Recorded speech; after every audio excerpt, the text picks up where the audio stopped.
I'm here at Lutheran Social Services of Nevada, located here on Boulder Highway, and this is where homeless men and women are getting the health resources that they so desperately need. You can check into Las Vegas with a swipe of your phone.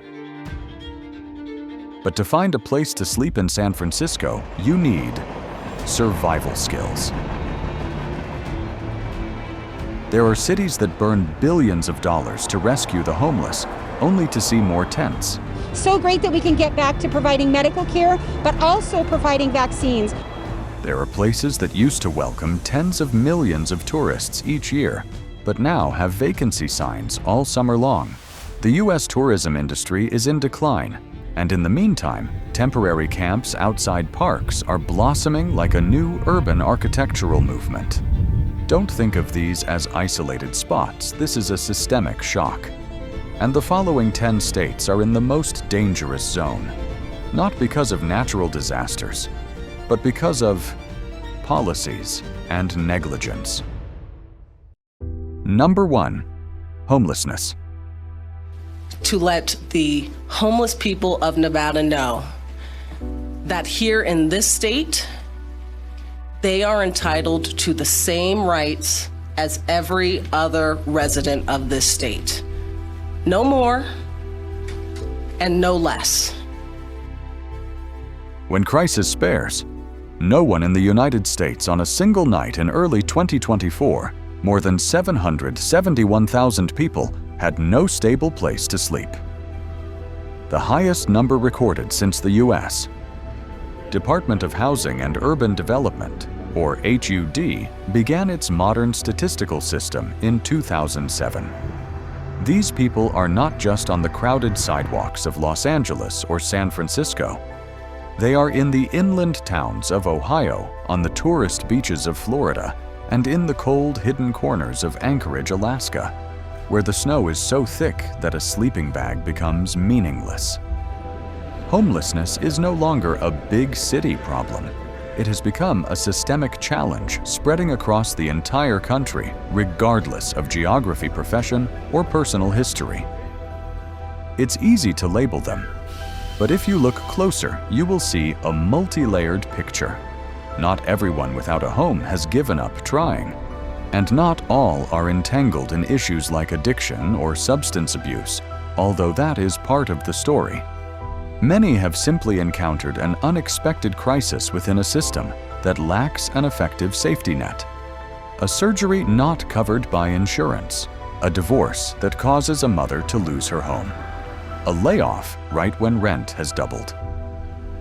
According to the Urban Institute, nearly 1/3 of homeless people of working age had stable employment within the 12 months before losing their homes. This means they were still part of the social machine until they fell out of it. A concept mentioned more and more frequently is the working homeless, people who work jobs while living in their cars under bridges or in makeshift tents. They wake up early, go to their shifts, maintain hygiene at public gyms, and avoid scrutiny in public spaces. In Seattle, according to a University of Washington study, as many as 27% of homeless people still have part-time or full-time jobs. They are not useless. They are the most honest reflection of a generation trapped between two shores, the relentlessly rising cost of living, while the welfare support system fails to keep up with reality. Homelessness is not an identity. It is a state, temporary and voluntary, and often beyond the control of the person experiencing it. And in this era, it can happen to anyone after just a few missteps. A number 2 why fentanyl owns the streets. On the long streets of America's major cities, you can easily see people huddled in old blankets lying silently on the sidewalks. But behind that silence is a screaming reality. No one is born to live like this. No one grows up dreaming of sleeping under a bridge or sharing a sleeping bag with a stranger next to a gas station. When life derails due to job loss, illness, or simply having no one to call for help, many fall into a state of living in between, not belonging to society, but not completely gone either. all boundaries become blurred between pain and numbness, between waking and sleeping, between reality and surrender. That dangerous substance, its name need not be spoken, has become a cruel symbol of powerlessness and despair. It is cheap. Small, easily spread, and stronger than any painkiller ever created by man. It doesn't knock on the door, it breaks the door down. Straight into places once called home places, that once had laughter places, that once had hope. The terrifying thing is not just its addictive potential, but the reason people turn to it in the first place. Not everyone starts with a fall from grace. Some were once mechanics, students, or firefighters. But then illness struck. Hospital debts piled up. Jobs were lost. Homes were lost. And finally, the feeling of being understood was lost. A homeless person in Portland shared in a report by The Guardian in 2023, "I used to try to stay sober, but you don't understand. The cold of a January in Oregon, it cuts right through an old coat. I couldn't sleep, I was panicking. At that moment, just one dose was enough to help me. Forget everything for a few hours." While health experts warn of the unprecedented spread of this substance in urban areas, those on the streets describe it as a temporary escape from a hell they never chose to live in. It doesn't just kill life. It slowly kills the ability to be seen as a human being for those caught in its spiral. We still talk about it as a health issue, as a social crisis. But at the bottom of the pain, many are simply trying to survive each night. And sometimes they choose to forget, because there is nothing left to remember. Number 3. The cruel unbreakable cycle. For many, life on the streets does not begin with a mistake, but with a series of unforeseen events, an emergency medical bill, a job loss, a breakup, or simply rent that exceeds their ability to pay. But once they fall into homelessness, the vicious cycle of injustice begins to tighten. The cold nights sleeping outdoors, the incessant sirens, the fear of being chased away, attacked, or simply not being treated as human. All of this leads many to choose a quick escape, a dose of something to calm the nerves, soothe the mind, and make time pass faster. From there, the cycle continues. They are arrested for illicit use or illegal camping. With a criminal record, they are denied housing and lose job opportunities. And so they return to the streets, where all the trauma began. This situation is not speculation. According to a report from the National Low-Income Housing Coalition, or NLIHC, nearly 79% of homeless individuals have been denied housing at least once simply because of a criminal record, even after completing rehabilitation. In many cities, laws banning tent encampments, like Ordinance 41.18 in Los Angeles, are still enforced despite controversies surrounding the humanity of these measures. Women and children experiencing homelessness are even more vulnerable to violence and exploitation. According to the organization Human Rights Watch, homeless women are 10 times more likely to be assaulted than women with stable housing, and the majority of these incidents are never reported for fear of stigma or lack of faith in the legal system. However, not everyone remains trapped in this cycle forever. In cities like Houston, the Housing First model has helped more than 25,000 people escape homelessness in just the last 10 years. In Austin, the Community First Village provides not only affordable housing, but also a space for people to reconnect with each other and with themselves. Some legal organizations like Homeboy Industries in California are helping formerly incarcerated individuals clear their records, allowing them to start over. What we need are not more prisons or more barriers, but more opportunities, more trust, and more policies based on understanding. Because when we treat a person like a problem, they will always be a problem. But if we see in them the potential for recovery, then all of society can be healed. Number 4, the reasons no one wants to face. When you see a person sleeping on the sidewalk, it's easy to think they have given up. But for the most part, it's the system that gave up on them first. The housing crisis is one of the biggest root causes, according to data from the National Low-Income Housing Coalition. From 2024, the U.S. has a shortage of at least 7.3 million affordable homes for low-income earners.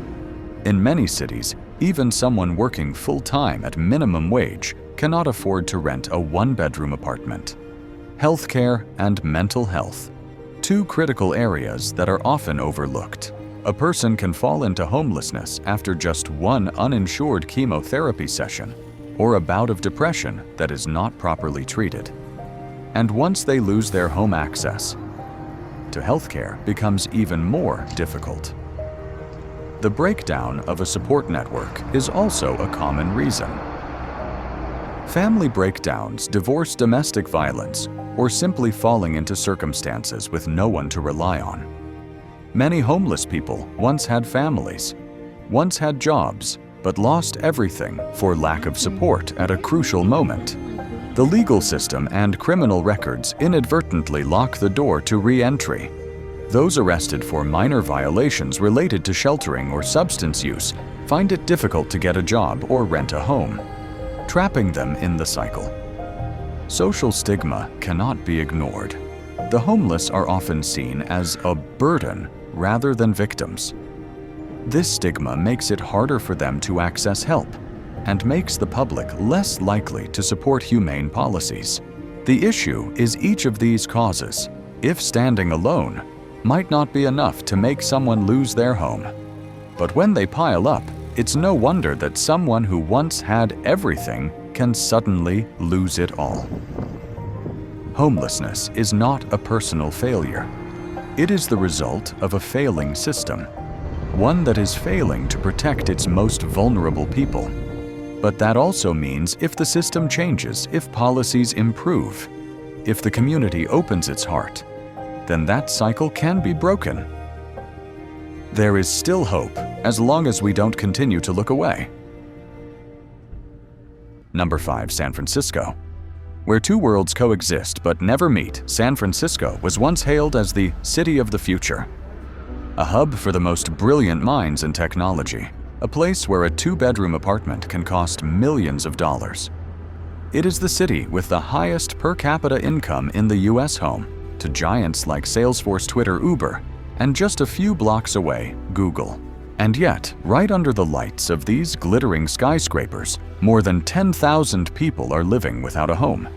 Just turn a corner in the downtown area, and you can step into the Tenderloin, a neighborhood known as the city's line between life and death.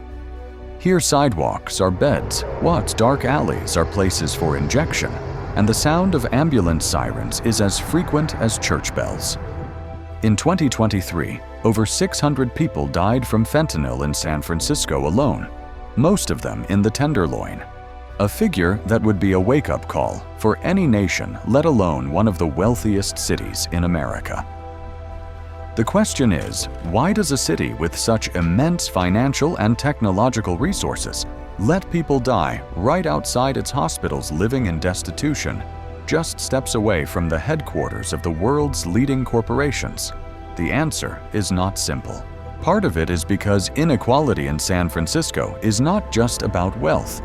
It's about the right to exist in urban space. When rents rise relentlessly, when policies fail to keep up with the pace of change, the most vulnerable are left behind. And it is here, in a place that should be a symbol of human progress, that we see two worlds coexisting, but never touching on one side. People commuting in self-driving cars, living in smart apartments. On the other, a young mother clutching her child on the sidewalk next to a sign for free Wi-Fi. However, it cannot be denied that San Francisco is also a place testing many bold solutions, from navigation centers, shelters with personalized case management and psychological support, to the gradually expanding Housing First policy. But the pace of implementation is still too slow compared to the pace of collapse for thousands of people out there. If a city as rich as San Francisco cannot protect its most vulnerable, then the problem is no longer a lack of money, but a lack of will and a lack of human connection. Okay. Number 6. The invisible barriers. Preventing help. Many cities in the U.S. are not standing still in the face of the homelessness and drug crisis. In fact, modern intervention models like Housing First navigation centers and harm reduction have all shown some effectiveness. But why, despite these efforts, does homelessness continue to escalate Housing First? A prominent model with a simple principle: give a homeless person a stable place to live, and only then proceed with psychological treatment, addiction support, or help finding a job.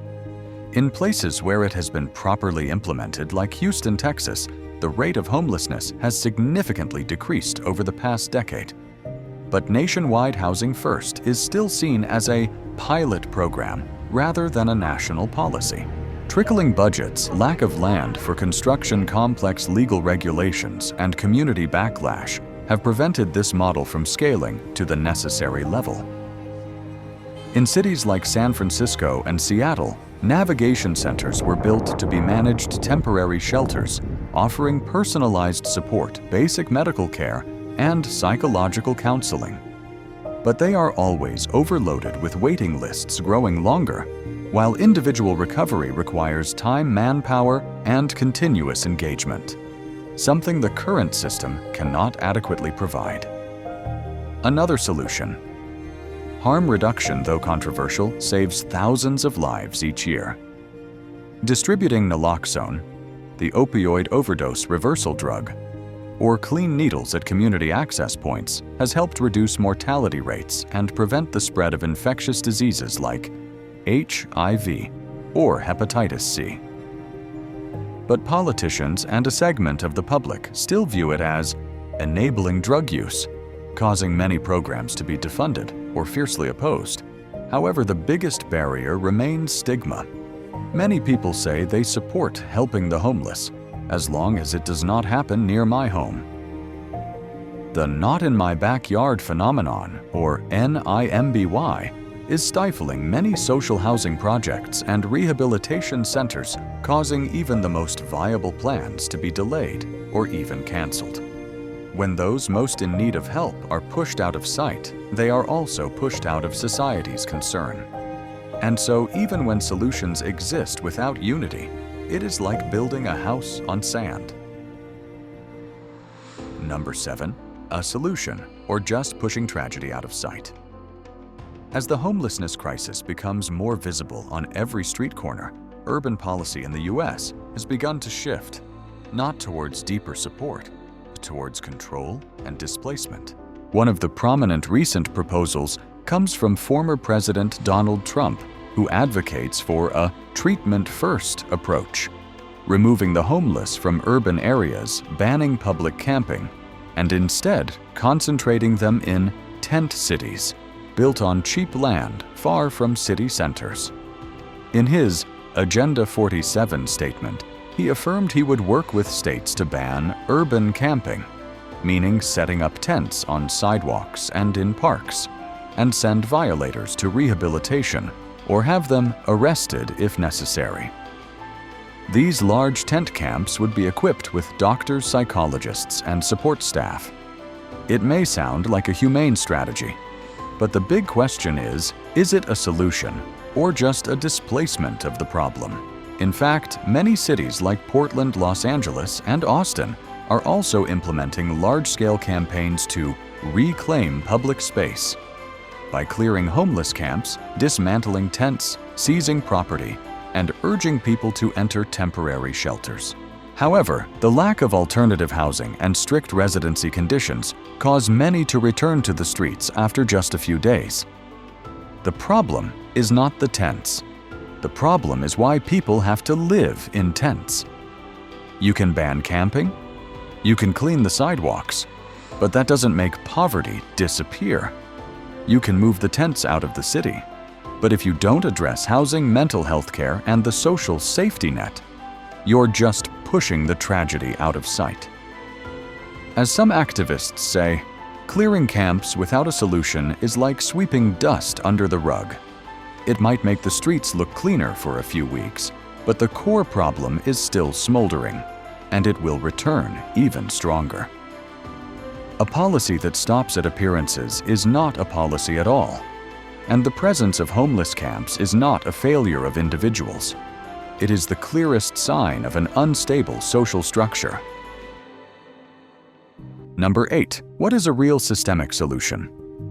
We have been asking the wrong question for years. Not, why is this person homeless? But, why can a society let hundreds of thousands of people lose their homes at the same time, and then assume it's their fault?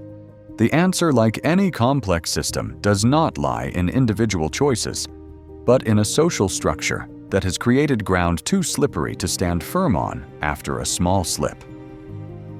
To solve homelessness, we cannot just talk about tense fentanyl or emergency policies. A real solution requires a long-term vision, a more humane system. First is housing. Not temporary shelters, but a sustainable supply of affordable apartments. As long as housing prices continue to outpace average incomes and residential communities continue to block the construction of community housing. Not in my backyard or TUNIMB. The crisis will remain. At the same time, we need to invest seriously in mental health care and addiction treatment. Not every homeless person is an addict, but for those struggling with trauma or psychological disorders, a prescription or a therapy session can be a life-changing turning point. In parallel, there is skills training, creating opportunities for jobs, vocational training, and community integration. People who have lived on the streets do not need empty sympathy. They need the conditions to stand on their own 2 feet in a way that allows them to support themselves without being hindered by their past or by prejudice. And finally, the most important thing of all, we need to stop criminalizing the poor. Banning camping, making arrests, and fining people for being poor only creates another cycle of injustice. Because no one escapes poverty by being locked up only to be released with another stain on their record. To end the crisis, let's start with a fundamental change. See the homeless as human beings, not as problems. When policies are built on that foundation, we don't just solve homelessness. We rebuild faith in a society where everyone has a place to start over. Number 9. A systemic failure, not a personal one. We often comfort ourselves by thinking that homelessness is their fault, that they chose the wrong path, didn't work hard enough, or were self-destructive. This way of thinking makes us feel safer because it creates the illusion that as long as we live right, we will never fall into that situation. But the harsh truth is the line between having a home and losing one is often thinner than we think. A sudden accident, a hospital stay with a huge medical bill, a divorce with legal costs, and the loss of support, or simply losing a job just as rent skyrockets. With just one small slip, anyone could find themselves with nowhere to return. Homelessness, in the bigger picture, is not just a personal tragedy. It is a mirror reflecting the fragility of the entire social system. If in a wealthy country like the US, where advanced technology and trillion-dollar companies are everywhere, hundreds of thousands of people still have to sleep on the streets every night, then the problem does not lie with individuals, but with the structure we all live in. A society is judged not by the number of supercars sold or the number of new skyscrapers built, but by how it treats its most vulnerable members. The final lesson here is, this homelessness is not an isolated accident for each person, but a symptom of injustice, inequality, and gaps in policy. When we turn away considering it their problem, that instability will sooner or later spread to our own communities, weakening the very foundation of safety we thought we were standing on. A successful society is not one where everyone has a supercar, but one where no one has to die from the cold, from hunger, or from being forgotten under a bridge. That is not just a distant ideal, but the minimum standard of civilization. The issue is not about helping them as a single act of charity, but about changing the entire system so that no one falls into that spiral in the first place. Homelessness is not a story about someone far away, but a mirror hanging right on our streets reflecting us. Because a society is only truly safe when no one is left behind in the cold and the dark.